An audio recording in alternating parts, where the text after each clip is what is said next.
Assalamualaikum warahmatullahi wabarakatuh. Jumpa lagi dalam pertemuan untuk mata kuliah keurusan dengan saya Niken Paramitasari, di mana pada hari ini kita akan membahas tentang orientasi pada tindakan dan pengambilan resiko. Ketika kita menjalankan sebuah usaha, pasti ada ciri-ciri yang dimiliki seorang pengusaha. Di dalam pikirannya akan memiliki orientasi pada sebuah tindakan atau action. Karena apa? Karena yang dilakukannya tidak hanya sekedar bermimpi, berkata-kata, berpikir, ataupun berwacana. Seorang pengusaha selalu menghadapi resiko, ketidakpastian, keterbatasan dalam setiap masalah yang dihadapi. Bila hanya berkata dan bertindak, dan tidak bertindak, segala kesempatan yang ada berubah menjadi bencana, dan itu pun akan mengakibatkan kerugian. Apa saja ciri pengusaha yang berorientasi pada tindakan? Yaitu selalu menghadapi resiko, ketidakpastian, dan keterbatasan. Yaitu kedua, berorientasi pada PDCA atau Plan, Do, Check, Action, menghindari NATO, No Action, Talk Only, NADO, No Action, Dream Only, NACO, No Action, Concept Only. Kemudian di sini ada 8 habits of highly effective people. Menurut Covey, manusia yang efektif adalah manusia yang dilandasi oleh sikap-sikap adil, mengedepankan persamaan, memiliki integritas, jujur, martabat, dan keseimbangan, mau melayani, sabar, tekun, peduli, memiliki keteguhan hati, serta senantiasa berpikir positif. Habit atau kebiasaan yang pertama yaitu proaktif. Seseorang yang efektif mengambil inisiatif untuk bertindak, bukan menunggu atau berwacana. Mereka yang menunggu adalah orang-orang yang tidak efektif, tidak berpengetahuan cukup, ragu-ragu, dan sesungguhnya seseorang yang pengecut. Mereka yang efektif adalah orang-orang yang proaktif.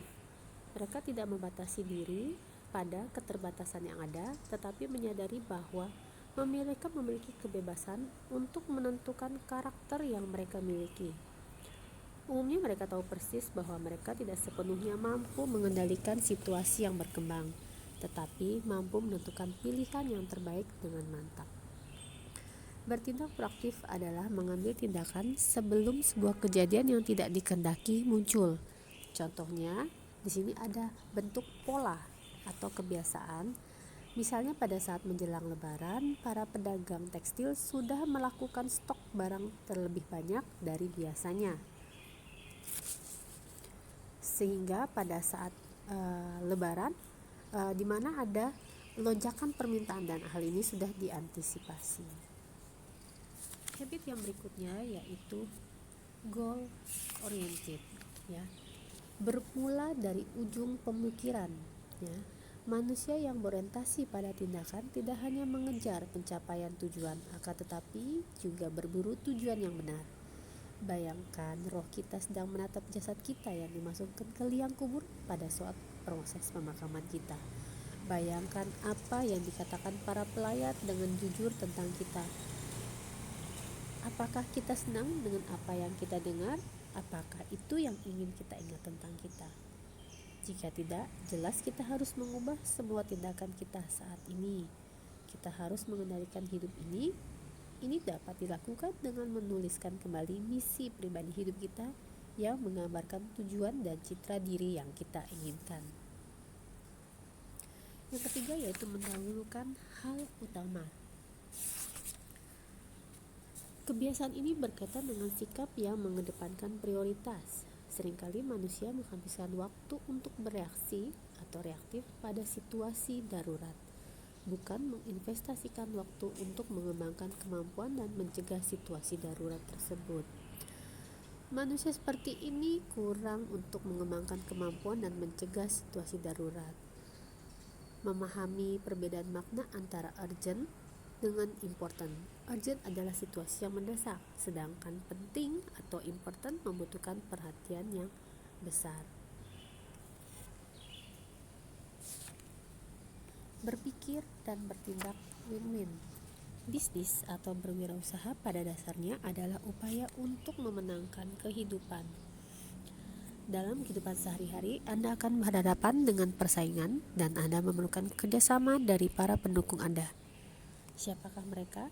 Mereka adalah keluarga Anda, karyawan, manajer, investor bank, konsultan, para pemasok, penyalur produk ataupun jasa, para pembeli, dan franchise Anda tentu saja juga konsumen.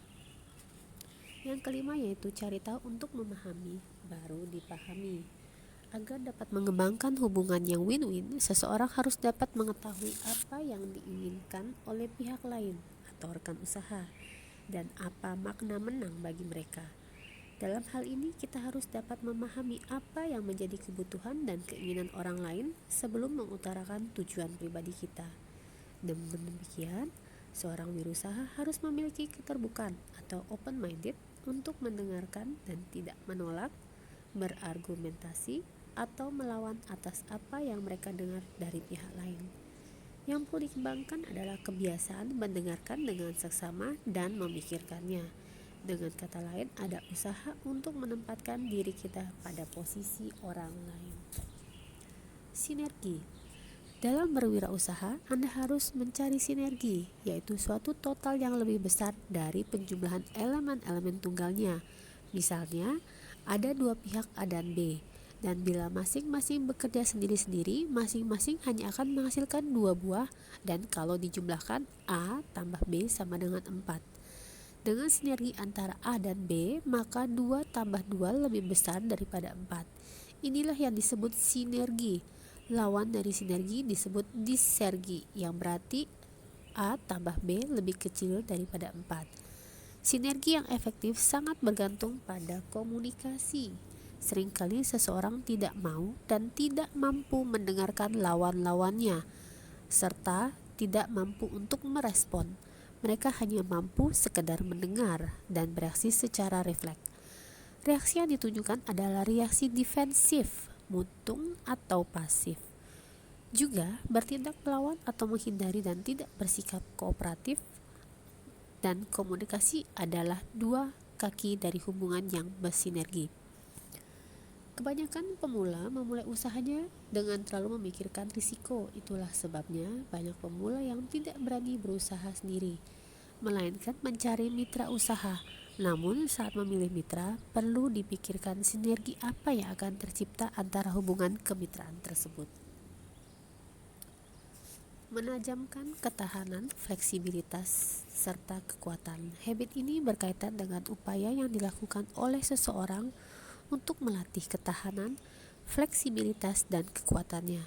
Upaya yang dapat dilakukan adalah memberi makanan pada jiwa melalui kegiatan-kegiatan spiritual, hidup yang seimbang, melakukan meditasi, atau bisa juga dengan membaca buku-buku self-help yang membangkitkan semangat, atau mendengarkan musik dengan kata-kata yang menggairahkan.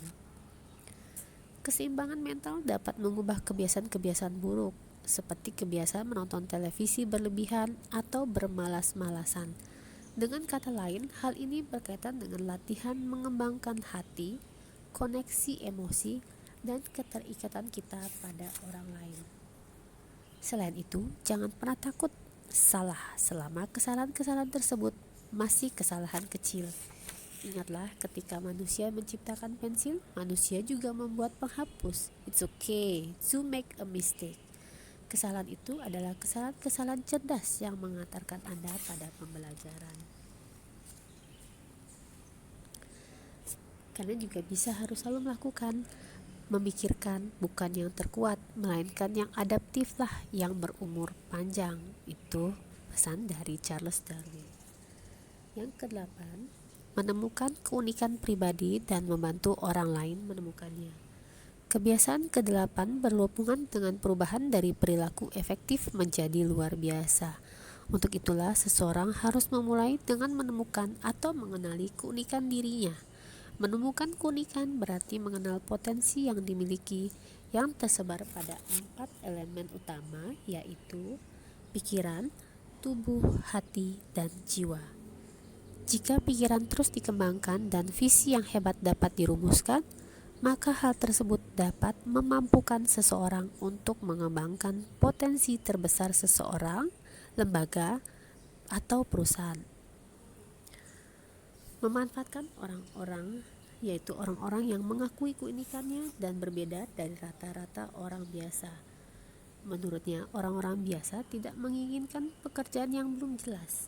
Mereka hanya ingin pekerjaan biasa. Mendekati mereka dan menyadarkan bahwa mereka mempunyai kapabilitas yang diinginkan olehnya dan membutuhkan mereka sebagai karyawan. Baiklah, kita akan memasuki pembahasan risiko.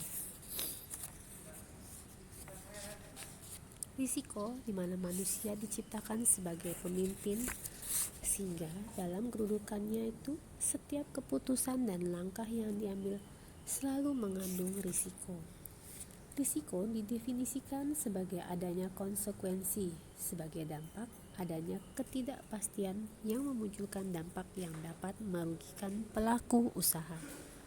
Sebaliknya, konsekuensi yang tidak memunculkan dampak justru tidak dianggap sebuah risiko, namun dianggap sebagai keuntungan yang diharapkan. Risiko boleh terjadi asal risiko sepadan dengan keuntungan yang didapat. Dalam berwirausaha tentu kita akan menemukan namanya risiko. Nah, di sini disampaikan bagaimanakah meminimalkan risiko, yaitu menggunakan dasar pemikiran realistis yang memilih sesegera mungkin yang memungkinkan dua pilihan yang dirasa sama baiknya. Gunakan tingkat keterampilan atau melibatkan profesionalisme atau juga rekan kerja dan staf. Di sini kita bisa bersama-sama melibatkan mereka untuk mengambil sebuah keputusan ketika menghadapi suatu risiko. Berikutnya itu hindari risiko terlalu rendah dan risiko terlalu tinggi. Risiko rendah berarti tidak ada tantangan atau tidak ada keuntungan, sedangkan risiko yang terlalu tinggi bisa berakibat gagal dan merugikan. Jenis risiko dalam bisnis dikategorikan dalam risiko murni. Risiko murni diantaranya yaitu hilang atau rusak aset. Hilang rusak aset yang dimiliki yang diakibatkan seperti kebakaran, pencurian, penggelapan, dan sebagainya. Risiko murni lainnya yaitu kecelakaan kerja, di mana biasa terjadi pada saat proses produksi. Risiko akibat tuntutan hukum dari pihak lain, misalnya ada keracunan dalam suatu produk makanan yang Anda jual, tuntutan konsumen akibat dari kelalaian kita, dan sebagainya. Risiko operasional lainnya yaitu dalam aktivitas-aktivitas dalam bisnis bisa terjadi risiko operasional lainnya. Force majeure atau bencana alam seperti banjir, gempa, angin topan, dan sebagainya yang tidak dapat kita prediksi. Jenis risiko dalam bisnis yang kedua yaitu risiko spekulasi. Risiko spekulasi adalah risiko yang muncul akibat situasi atau keputusan yang konsekuensinya bisa berupa keuntungan ataupun kerugian. Contoh risiko spekulatif diantaranya adalah perubahan biaya atau perubahan harga. Harga pasar suatu produk, jasa, atau komoditi dapat berubah-ubah. Ini dapat naik maupun turun terkait dengan perubahan harga input. Jika harga input naik, maka perusahaan dapat mengalami kerugian penurunan margin keuntungan. Sebaliknya, jika harga input turun, maka perusahaan dapat mengalami keuntungan, yaitu berupa kenaikan margin keuntungan. Terkait dengan harga output, jika harga output naik, maka perusahaan akan mengalami keuntungan karena naiknya margin keuntungan. Sementara itu, jika harga output turun, maka perusahaan akan mengalami kerugian, yaitu berupa penurunan margin keuntungan. Risiko yang berikutnya yaitu risiko kredit. Risiko kredit adalah risiko yang muncul dari transaksi kredit seperti utang dagang. Jika pihak yang kita berikan kredit mengalami gagal bayar, maka kita akan mengalami kerugian. Bentuk kerugian akibat dari risiko. Kerugian langsung, nominal yang dihitung akibat dampak langsung. Contohnya seperti akibat kecelakaan, teridentifikasinya jumlah kerugian secara langsung. Kerugian yang tidak langsung, nominal yang dihitung akibat dampak tidak langsung. Contoh saja, ada pencurian di toko yang dihitung dari jumlah frekuensi pencuriannya, kemudian dikalikan dengan dampak yang berupa jumlah kerugian. Maka bila ditotal itu adalah kerugian tidak langsung atau nominal yang dihitung akibat dampak tidak langsung.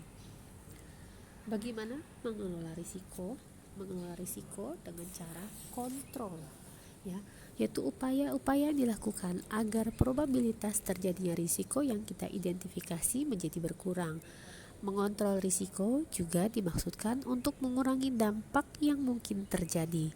Upaya-upaya yang dapat dilakukan untuk mengontrol risiko diantaranya adalah membuat dan mengimplementasikan standar operating procedure atau SOP, melakukan pengontrolan secara serius terhadap kualitas produk dan proses, melengkapi area produk dengan alat-alat keselamatan kerja, dan termasuk mengintroduksi budaya sadar risiko kepada semua karyawan.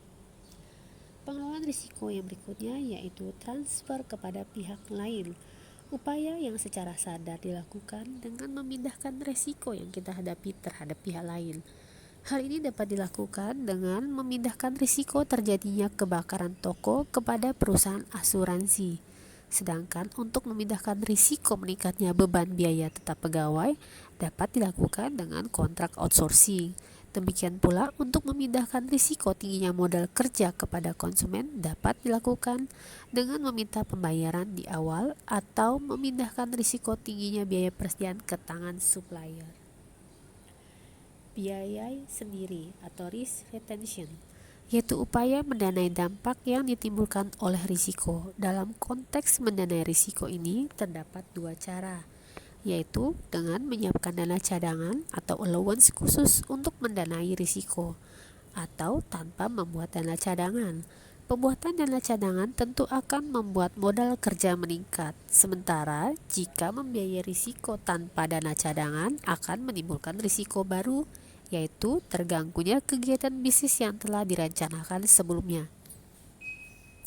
Sebagai contoh, ada risiko kebakaran dari toko yang digunakan. Jika kebijakan pengelolaan risiko adalah dibiayai tanpa ada dana cadangan, maka bisa jadi dana yang seharusnya untuk ekspansi usaha akan terpakai untuk membiayai perbaikan toko tersebut, sehingga hal ini mengakibatkan ekspansi gagal dilakukan. Dihindari atau risk avoidance, yaitu tindakan secara sadar untuk menghindari risiko yang dihadapi. Misalnya, jika selama 1 minggu ke depan diprediksi hujan akan turun sangat lebat, maka jika Anda mempunyai bisnis restoran, Anda disarankan untuk menghindari penjualan bermacam-macam minuman dingin ataupun aneka es. Hal ini dilakukan karena kemungkinan produk-produk itu tidak akan laku. Key strategy for risk situation. Risiko bukan penghambat bagi seseorang untuk maju. Risiko diambil sebagai konsekuensi karena menginginkan sesuatu yang lebih baik, seperti keberhasilan atau keuntungan. Tidak perlu panik, lakukan identifikasi risiko apa yang berpotensi muncul. Identifikasi risiko dengan pemasok, pelanggan, kompetitor, konsumen, dan lain sebagainya. Lakukanlah penghitungan seberapa sering dan seberapa besar risiko akan muncul. Siapkan langkah mitigation risiko hanya pada risiko yang dominan atau prioritas. Jangan fokus pada risiko yang kurang prioritas. Gunakan pendekatan manfaat biaya. Hitung biaya yang dikeluarkan untuk mengelola risiko. Baiklah, sampai di sini penjelasan dari materi kita hari ini. Semoga dapat bermanfaat. Saya akhiri. Wassalamualaikum warahmatullahi wabarakatuh. Terima kasih.